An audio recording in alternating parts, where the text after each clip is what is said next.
గతంలో ఏ ప్రభుత్వము చేయనంత బృహత్తరమైన ప్రయత్నం మాత్రం మన హయాంలోనే జరిగింది, మీ టర్మ్లోనే జరిగింది. తప్పకుండా అందుకే నాకైతే విశ్వాసం ఉంది, మళ్ళీ మీరందరూ తిరిగి గెలిచి తప్పకుండా ఎన్నికలు ఎప్పుడు పెట్టినా తిరిగి వస్తారన్న విశ్వాసం కూడా నాకుంది. వాళ్ళ రాజకీయాల్లో విశ్వాసం అనేది తక్కువైపోయింది, విధేయత అనేది తక్కువైపోయింది. ఒక పార్టీలో గెలిచి ఇంకో పార్టీలోకి జంపు కొట్టడం అనేది సర్వసాధారణంగా పరిపాటిగా మారిపోయింది.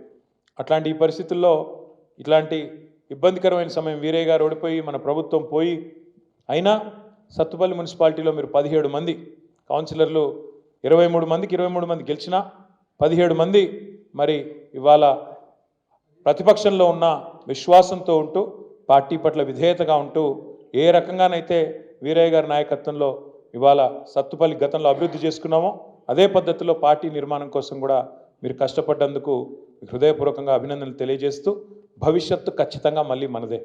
ఎందుకంటే ఇందులో ఎవ్వరికీ రెండో అభిప్రాయం అవసరం లేదు. అప్పుడప్పుడు చీకటిని చూస్తేనే వెలుగు విలువ తెలుస్తుంది, గాడిదని చూస్తేనే గుర్రం విలువ కూడా తెలుస్తుంది ప్రజలకు కూడా. అందుకే ఈ సంవత్సర కాలం కాంగ్రెస్ పరిపాలన చూసిన తర్వాత వాళ్ళ గ్రామాలలో రైతులు బాధపడుతూ ఉన్నారు, గ్రామాలలో మహిళలు బాధపడుతూ ఉన్నారు. పిల్లలు 2 లక్షల ఉద్యోగాలు అని చెప్పి రాహుల్ గాంధీ బొంకితే నమ్మి ఓటేసిన పిల్లలు వాళ్ళు బాధపడుతూ ఉన్నారు.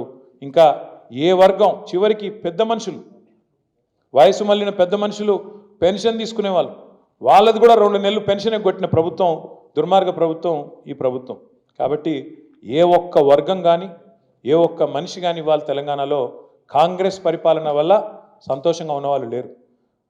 వాళ్ళ ముందు తీసుకెళ్ళిపోయి ఒక గొట్టం పెడితే చాలు, అసలు అవతల ప్రభుత్వం ఉంది, మంత్రులు ఉన్నారు, ముఖ్యమంత్రులు ఉన్నారు అనే భయం కూడా లేకుండా ఇవాళ గర్జిస్తూ ఉన్నారు ప్రజలు సంవత్సరం తిరగకుండా.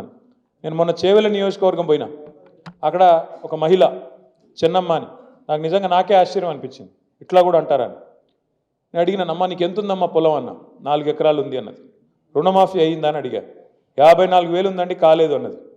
మరి రైతు బంధు పడిందా అన్న, రాలేదు. తులం బంగారం వచ్చిందా, రాలేదు. 2,500 వచ్చినాయా, రాలేదు. ఏం చేద్దాం మరి అన్న. ఒక్క క్షణం కూడా సంకోచించకుండా ఆమెమన్నది తెలుసా, పుల్ల గీసి అంటుపెట్టాలి అన్నది. పుల్ల గీసి అంటుపెట్టాలా, ఈ ప్రభుత్వాన్ని తగలబెట్టాలా అన్నది. అంత కోపం సంవత్సరం నిండకుండానే ప్రజల్లో ఇప్పటికే ఉంది.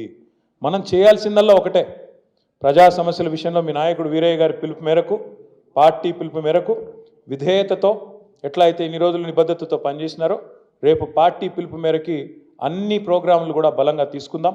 తప్పకుండా సత్తుపల్లిలో కూడా మళ్ళీ తిరిగి గులాబీ జెండా ఎగరేసేదాకా నిర్విరామంగా అందరం కలిసికట్టుగా పనిచేద్దాం.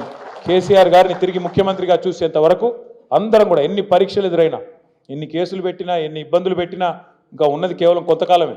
సంవత్సరం అయిపోయింది, 13 నెలలు అయిపోయింది. చివరి సంవత్సరం ఎట్లాగో ఎలక్షనే మిగిలింది, మధ్యలో 2.5-3 ఏళ్ళు. కాబట్టి భవిష్యత్తు మనది. తిరిగి గులాబీ జెండానే ఈ రాష్ట్రానికి శ్రీరామరక్ష అవుతుంది.